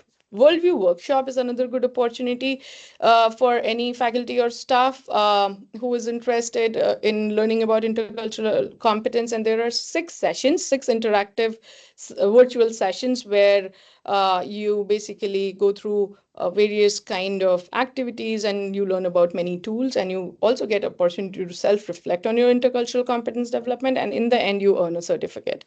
So this is something which is quite popular especially for faculty and staff at Purdue. And then there is something called Professional Development Zone, which is in our Hubicle. So I'll show you Hubicle. I'll also show you what is Pickle Corp is, so that you get an idea. So basically, Professional Development Zone is we create small courses which is in our Hubicle. So if you complete those courses, you will earn a LinkedIn certificate. So, or sorry, not a certificate, I would say a LinkedIn badge through it. So let me show you what Pickle Corp is. So this is Pickle Corp, which is Purdue Intercultural Learning Community of Practice. And yeah, so you can see, like we had one session yesterday, and these are the sessions that happened this semester. So this happens almost every semester, and there are details. So if you want, you can definitely join them. We also have a Facebook page. So if you want, you can follow CILMAR on Facebook and LinkedIn, just to get to know what are the new things that's going on in various, in Pickle Corp and maybe in the field of intercultural competence. So you can definitely do that. So these are some of the details. We also have a committee, which is a combination of student, staff, and as well as we have people from outside the Purdue, just to make sure that whatever we are creating is applicable to a wider range of audience. And let me walk you through the Hubicle. So this is called Hubicle, which is Intercultural Learning Hub. If you go to this website, it's very simple. It's Hubicle, hubicl.org. So if you go there, you can just click on digital toolbox. So we have a lot of, so basically CILMAR as a team, they curate a lot of activities, or they develop a lot of activities and training that can be directly used by anyone on campus or maybe outside the campus. So what you have to do is that if you go to this digital toolbox, maybe I select something for small groups. I want to do something in my class, right? And I say lesson plan complete. External cost, no, I don't want to pay anything for this particular activity. Let's insert duration. So let me make it 5 minutes minimum and 30 minutes maximum. I can choose a tool type, and I might use an experiential learning tool because I want my students to do something experiential learning. And then I can choose the ASU rubric, because each activity in the Hubicle is mapped to this particular rubric. So let's say I want to foster communication and empathy, and I can hit search. So if I hit search, I'll see a series of activity that came to me. And let's say I want to talk about the pacing styles, like how a person, like when we talk, we have different pacing styles. So there are a few people who are turn takers. So as you complete something, other will start their conversation. There are overlappers who basically cannot hold their thoughts in mind, and they just chime in as you converse. And then there is something called pausers, who take their own sweet time to respond. So basically we help students to understand these pacing styles, especially if they are working in teams. So if, let's say, if you plan to do this activity in your class, you have this opportunity to, you can download all the lesson plan that we have, and then you can download the PPT. So it has wide range of things that can be used. So if you look at the PPT, you will see that, okay, so there is proper in like PPT, which you can adapt it for your class, and it's completely, and the lesson plan contains all the instructions. So if I go back to the lesson plan, so you can see what is the group size, how to facilitate that, how it is mapped to the intercultural development continuum, and here are the activity instructions. So yeah, so this is so it's completely up to you. You can choose. Even we have other activities such as voices from the past, name games. So there are n number of activities. It is completely up to you what do you want to choose.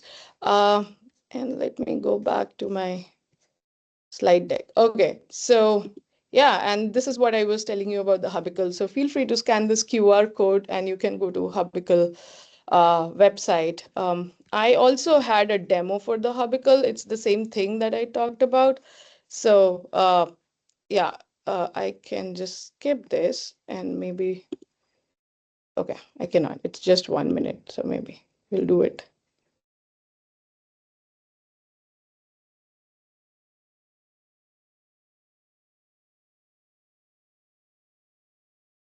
So you can see the use of the filters in this case. And I would suggest to keep the lesson plan as complete so that you can get the proper instructions for that.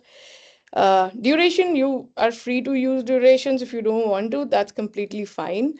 But generally, like thinking about a class, I would say it's generally a 1 hour, 15 minutes class. So maybe you want an activity which can be done during that particular time. And again, like, yeah. Okay. Let me, okay. 1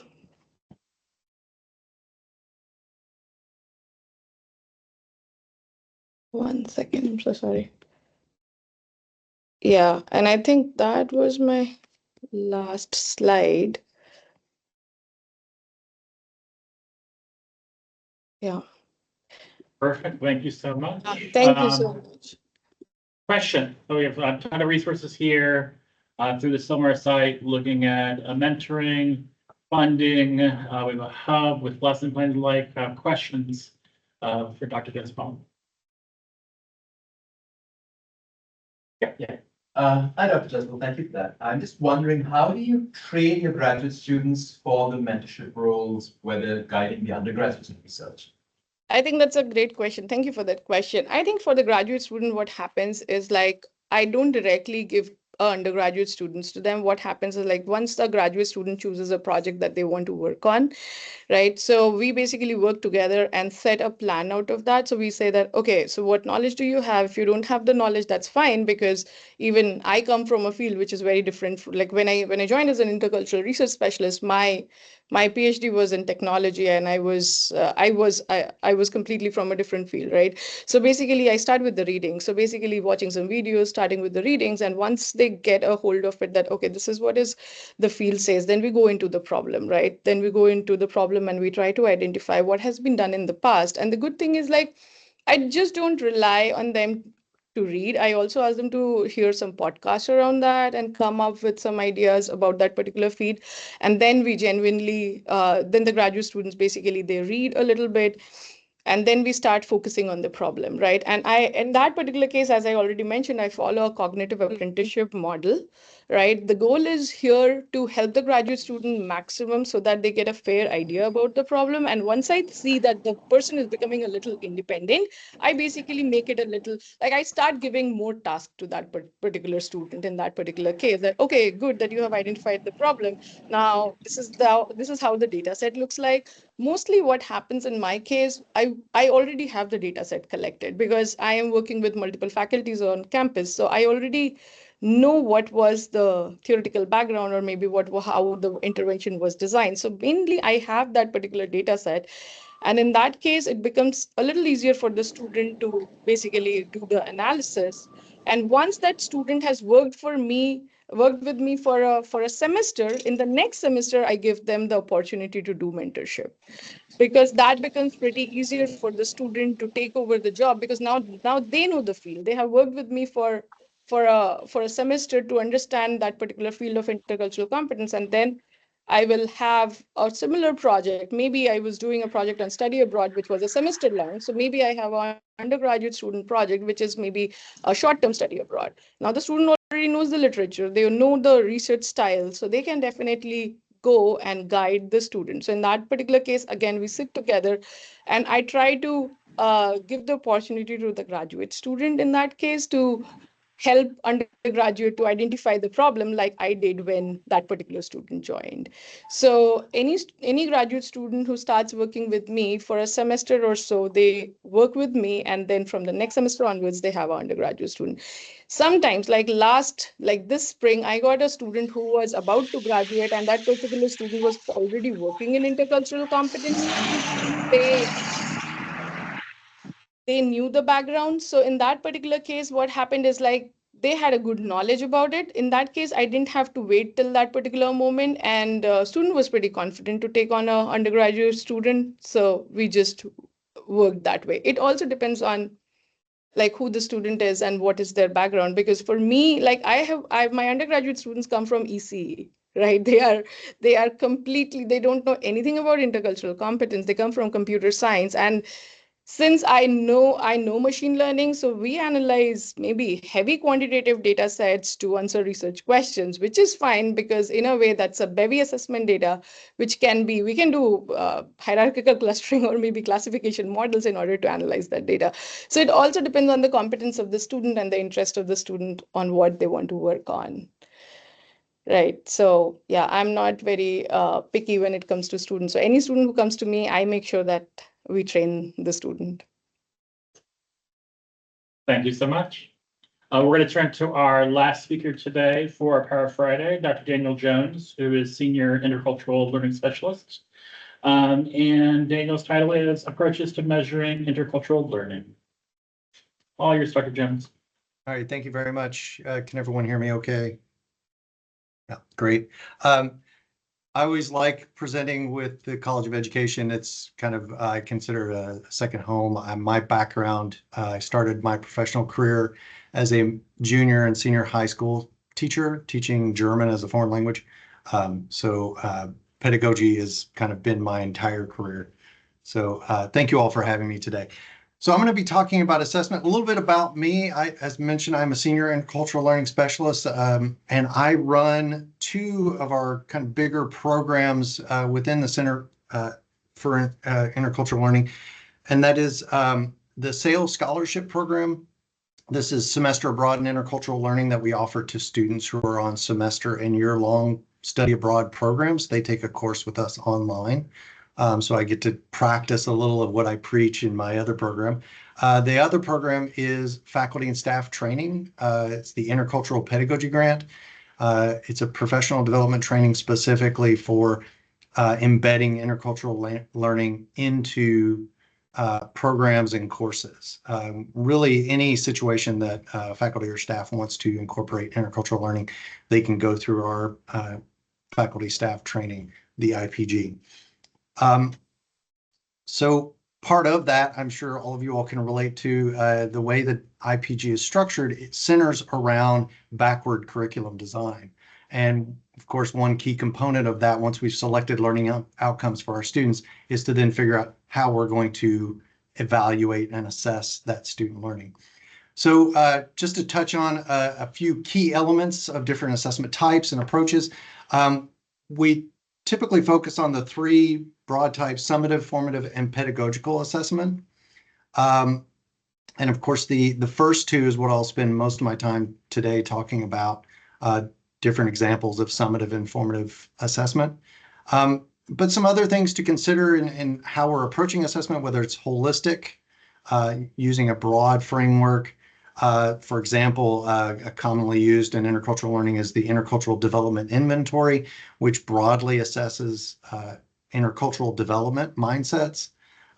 But component approaches would be much more targeted to specific learning outcomes, like, as has been mentioned, the Intercultural Knowledge and Competence Value Rubric, which has 6 competencies. So a component approach would be to select 1 or 2 of those specific competencies, focusing in on those.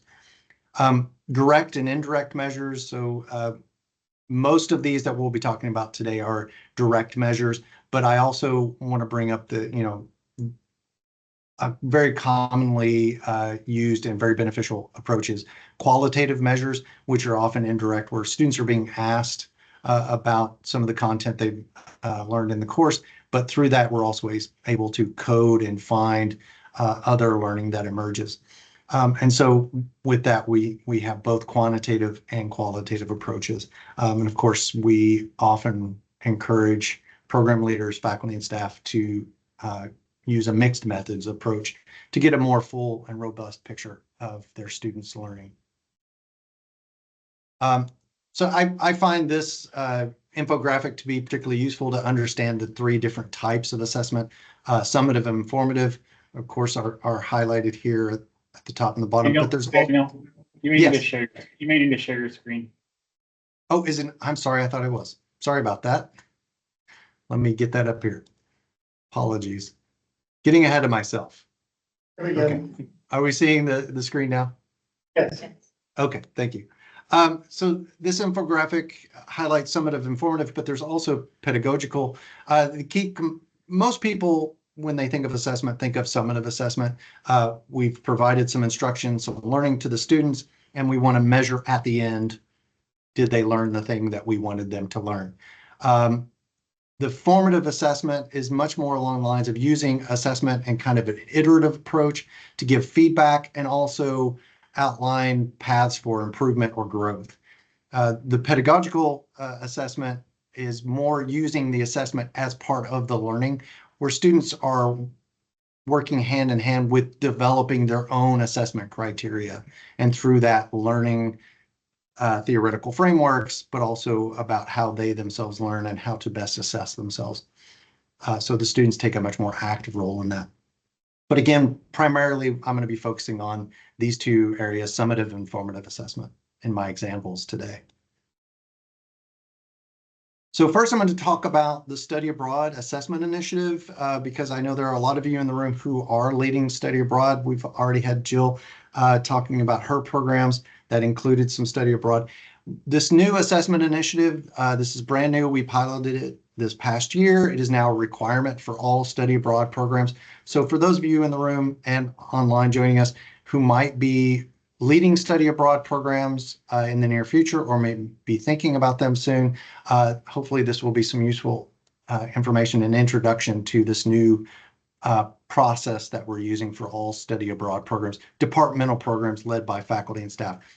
This is not the semester and year-long programs. These are more the short-term programs. Program leaders will participate by filling out the Global Engaged Learning Index Survey. This is a Qualtrics form. It's meant to help us collect data about the programs that are being offered, but it's also meant to be a reflective tool for you as well as the program leader. The students will be assessed using the BEVI. This is the Beliefs, Events, and Values Inventory. They will take it as a pre-test and a post-test. And in that sense, it's going to be used both as a formative and a summative assessment. Now, we do also acknowledge that assessment fatigue is a very real thing, and some of our students may have also experienced the BEVI in the past. And for that reason, we have an alternative option that students can do a qualitative essay in place of the BEVI. If they voluntarily choose not to do the BEVI, they have an alternative there. We do have a website up with all of this information about this assessment initiative. It outlines all the different parts of it here. So I did want to provide that. And I'll make my PowerPoint available to the department so you can retrieve the URLs as well. But a quick Google search is honestly how I get to our web pages most of the time. CILMAR Study Abroad Initiative should get you to the right page. So the GEL index is filled out by the program leader of whatever study abroad program. And it's very important that the leader themselves be filling this out. I know that a lot of colleges oftentimes have support offices, a study abroad office there within the college to help support program leaders. But it's important that the program leader themselves fill out the GEL index as opposed to delegating it out to someone else, primarily because it is an opportunity to reflect on the design of the program. And therefore, honesty and accuracy is crucial. And I point this out because much like our students, their performative interference is a real thing. And sometimes we get program leaders who fill out the survey in a way that they think we want them to fill that out. And so I strongly encourage program leaders to be honest with themselves about these things. And no one is being judged. A program is not being judged based on how you fill out the GEL index. It's merely meant to be a reflective document. We do use data collection from it, but that's more about the types of programs that are being offered, how many are being offered in a given college, those sorts of things. We're not determining whether or not a study abroad proposal will be accepted or not based on the information you provide in the GEL. It's more that you're filling it out as part of this proposal process, but also have that as a reflective tool when it comes time for program revision the next year if you're repeating the program. A copy is provided. As soon as you fill it out, you should get an automated email with this.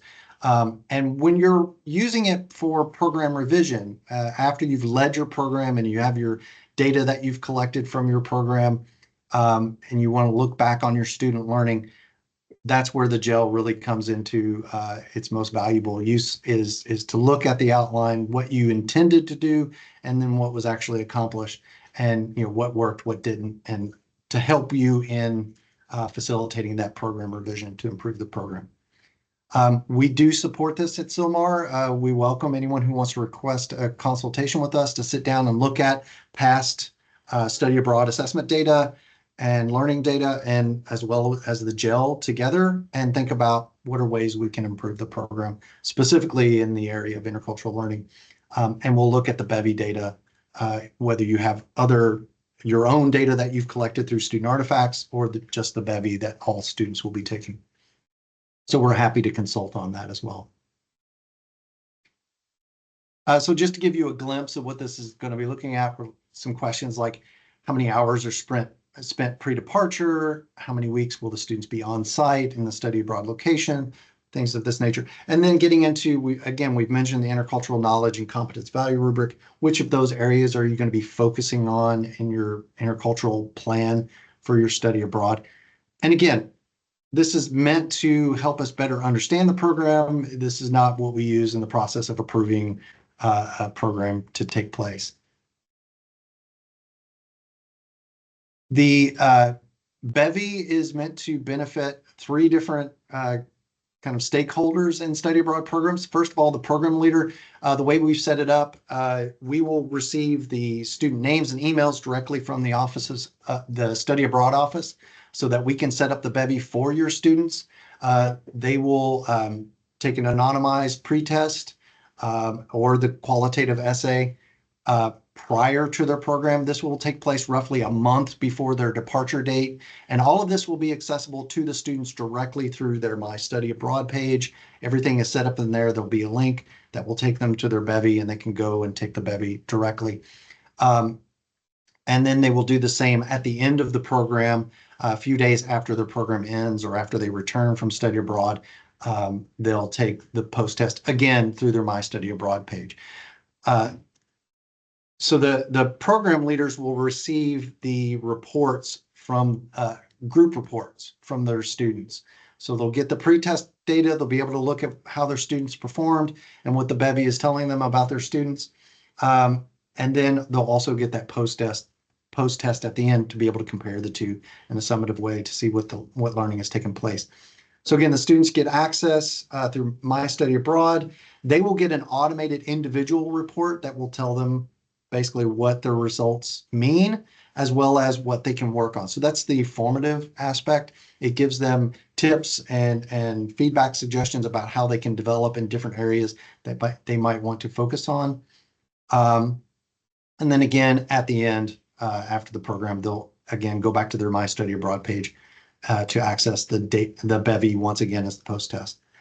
Additionally, the other stakeholders are at the college level and university level. Part of the reason we're implementing this program, this assessment initiative, is so that we can have a data set for the entire university, and we can begin to have a better picture of the learning that's taking place in our study abroad programs across the university. So a report will be provided to the Global Academic Committee. The representative in each college will get a report for their college for all study abroad programs.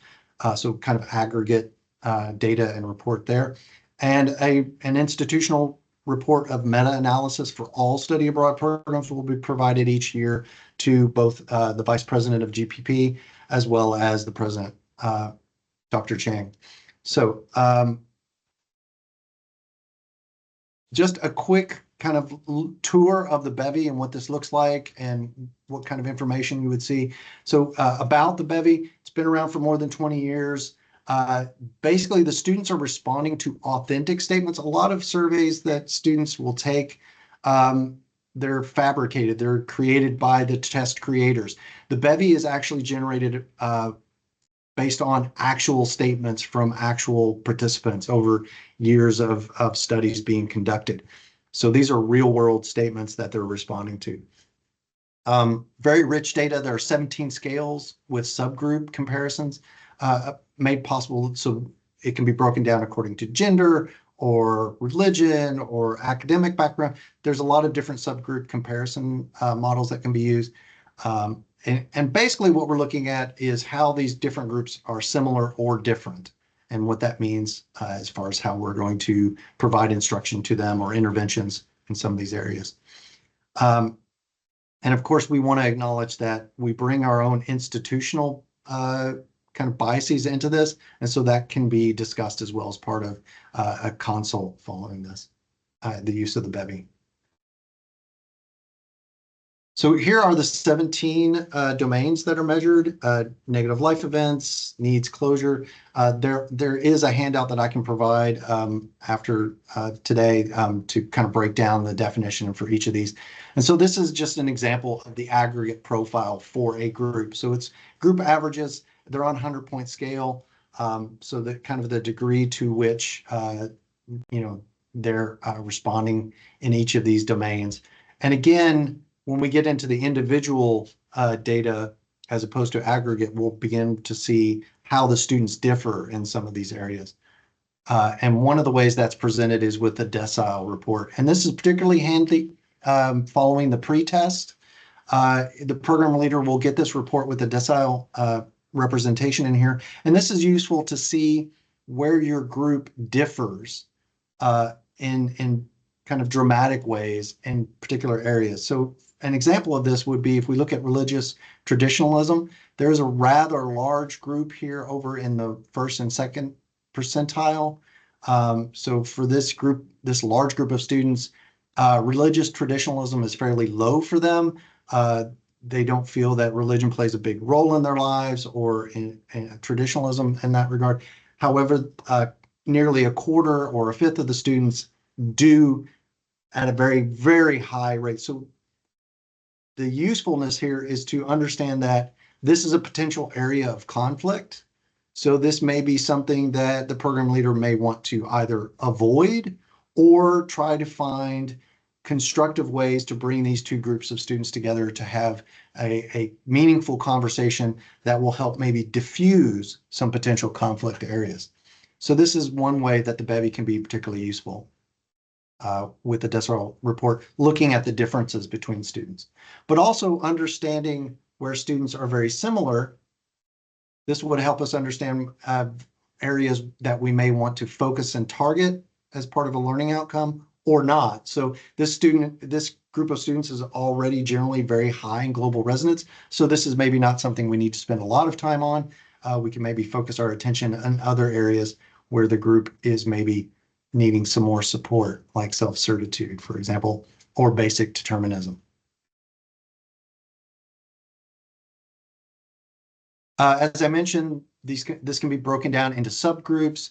I think it's also useful to look at how we as faculty and staff or program leaders might differ from the groups that we're leading, because again, those differences may play out in how we're communicating and could lead to misunderstandings or even conflict. So looking at those in this way may also be useful.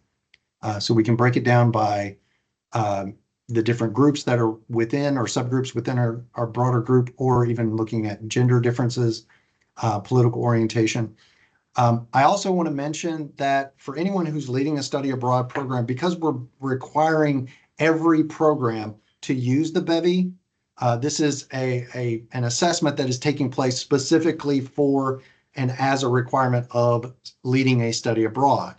For that reason, it falls under this exemption with IRB. If you later on would like to publish findings, you can file for an exempt IRB application, because this is what is considered existing data. So it's not something you have to submit an IRB well in advance in order to collect data. This is already being required, and it becomes existing data that you can later on choose to use in your research and even get published on. So just some additional looking at pre and post test using bevy data as summative assessment. We want to look at how some of these experiences and the intercultural learning that we're providing are impacting our students. This was from an environmental issues program to India, and we noticed two interesting things that came out of this that were not intentional learning. The bottom one was the intentional learning outcome, I should say, ecological resonance. Because it was environmental issues, we did want to see the growth there. So we're very happy with those results. But interestingly, the negative life events went down. And we find that this often happens because students, when they initially take the pre-test, they have their own kind of narrow perspective of their own life events and what they would consider to be negative life events that maybe they've not resolved in their past hardships that they've gone through. But anytime we take students abroad, inevitably the score tends to go down because they get a broader glimpse of life in the rest of the world, and they begin to have more of an empathetic reaction and response of, oh, maybe the hardships I've experienced in my life were not as bad as I think they are, because I see that there are other hardships out there in the world that can be much more difficult to navigate, and maybe mine were not as difficult as I once thought. So this is an interesting byproduct that we can also see. So the bevy is also very useful in examining some of these periphery learning outcomes as well. Also, comparatively, we can look at different institutions. So if you're in your study abroad program, you're partnering with a host university, you might look at the differences between your group and their group and institutional differences. So this is another way that you can use BEBI data to compare those as well. So now I want to talk about a couple other assessments. The next one is the ASKS-2. This is the Attitude, Skills, and Knowledge short scale. Some of you may have used this before. This was developed here at Purdue in the Center for Instructional Excellence by some colleagues of mine that I've really appreciated working with over the year in intercultural learning, Dr. Callahan, Parker, and Holgate. They've also conducted a validation study. I've included the citation here if you'd like to explore that. It is based on the Intercultural Knowledge and Competence Value rubric. They wanted to come up with a quantitative assessment that is very quick and easy to use with students to quickly measure students' competency levels. It is a little bit more complicated. I'll explain here in a second, but these are based on the 6 competency areas. They use 14 prompts and a 6-point Likert scale, and it is available as both a pre and a post, and also a retrospective, and I'll talk about that a little bit more here in just a second. So as I mentioned, this is based on this rubric, the Intercultural Knowledge and Competence Value rubric. So we have 6 competency areas: self-awareness, worldview frameworks, empathy, verbal, nonverbal communication, curiosity, and openness. And each one of these competencies has 4 proficiency levels.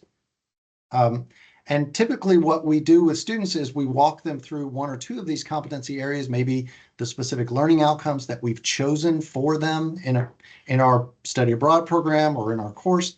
We walk through each of the different proficiency levels to get a better understanding of not only what are these definitions, a better understanding of each of the definitions at the different proficiency levels, but also understanding how we move from one proficiency level to the next. What are the behavior changes, attitude changes we need to make to move to that next level to grow? When we use the asks as a pretest, we typically recommend that it only be used as a formative assessment. And there's a few reasons for this I'll get into in a minute, but when a student or participant fills out the assessment, we can go and look at their responses using the construct key, which basically tells us what each prompt is measuring. So that allows us to connect the survey back to the rubric so we understand what each of these prompts are measuring. So pros of the ask is it maps directly onto this theoretical framework. It's very quick for the students to take. Students can take the asks in just a couple minutes. It's free, which is really huge for, I think, most of us. And it also requires no special training or debriefing for the students, although I do recommend explaining the rubric to the students. Some of the cons is it does have high face validity. The students can read the prompts and kind of generally understand what they're being asked about, and they are self-reporting. And so as a result, there tends to be low accuracy, especially in the pretest, because of social desirability and performative interference. But also, especially in the pretest, students are answering from a position of ignorance. And what I mean by that is, while they have a general sense of what is being measured, they don't know the specifics of the rubric, that framework, and the definitions, which is also why it's a good idea after having them conduct the pretest that you go over the rubric with them and help them understand that, what this specifically means. So getting them to a position of knowledge. So in using the pretest form, the students take the pre-asks, provide them afterward with the construct key so they can look at their own responses and find what are those domains that maybe they scored themselves lower in.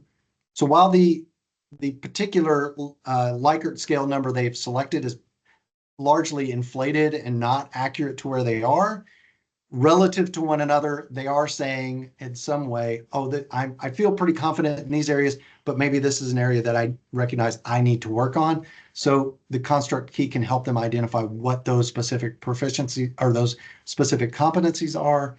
And then looking at the rubric, you can walk them through how they can work on that specific area.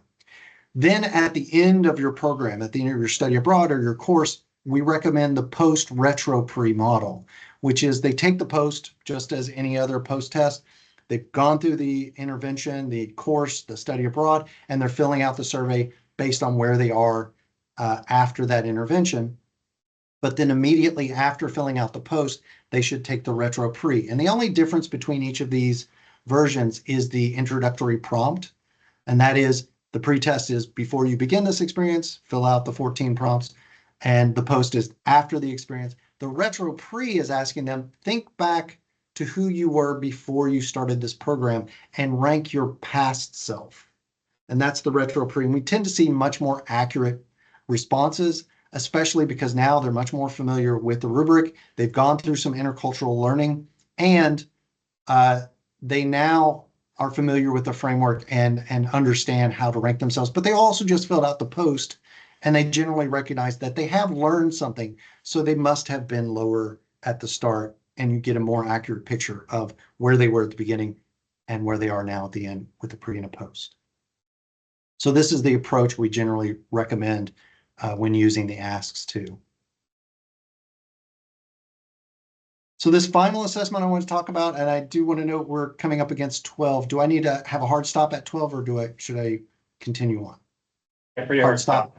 Okay. We'll get through it really quick. So this is my own assessment that I've been working on. It is based off on the WICS, the Wesleyan Intercultural Competence Scale, but we've modified it quite a bit. That original assessment was only a post test and only for study abroad students who were experiencing homestays. We have changed a lot of it. We've added additional, it was originally, I believe, 16 situations. It's now at 31. We're in the process of doing a validation study, so we hope to end up with a short scale that is closer to 15 or 16. But this is based on the intercultural development continuum. This is the same framework that the IDI uses. The students are given a situation, and then they're given 6 statements. And the 6 statements align with the 5 orientations, but noting specifically there are 2 different types of polarization. And polarization mindset is one culture is better than the other. So defense is I'm defensive of my own and I'm overly critical of the other culture. And reversal is flip that on its head. I'm defensive of the other culture and I'm overly critical of my own.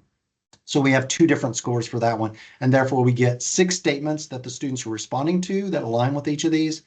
And they're ranking them on a 5-point Likert scale of how closely those statements are, how close those statements are to their own thinking in those specific situations, in those contexts. So what they get as a result are 6 intensity scores. We can ignore the negative part. That's just for us to create total scores. When the students receive their score, they won't see any negatives. And these are on an 80-point scale. And it's just an intensity level. The idea is that we all experience all of these at different times in different situations. It's just how intense are these mindsets, and as far as do they influence my behavior when I'm triggered to be in polarization or when I'm triggered to be in minimization. This is available via Qualtrics. As I mentioned, we're doing a validation study right now. Here's kind of a glimpse of what this looks like. We are looking for partners, so anyone who'd like to use the SIMBA, we are hoping to collect as much data as possible to help us with our validation study. So please feel free to reach out to me if you'd be interested in doing that. Again, the other pro of this is compared to the IDI, it is free. So we're making it available to anyone who wants to use it. And the last thing I want to mention, as with all of these assessments, they can be found in the hub. The SIMBA is not in there yet, but that's because we've not completed the validation study. You can just contact me directly. But the other assessments mentioned can be found in the digital toolbox. Okay. Thank you all for your time. I appreciate it. I'll stop right Thank there. you, Dr. Jones. We have time for one question. Maybe one quick one. Any questions for Dr. Jones as we're at time? Maybe just a quick comment. So I just want to thank you both from CILMAR. I've been here 10 years. I feel like I've learned more about CILMAR and what you guys have to offer. I've learned more in the last hour than I have in the last 10 years. So thank you so much for sharing these great resources, and I hope everyone here and online will take advantage of them. I know we've done a lot of great work between CILMAR and the College of Education. Look forward to that continuing. So thank you again. Thank you. With that, I'd like to thank everyone for coming to our Power Friday. Thank you those online, and we hope everyone has a safe break. Thank you. Thank you. Thank you, John, for organizing the National Committee for helping organize this today. All right, so we have lunch, so feel free to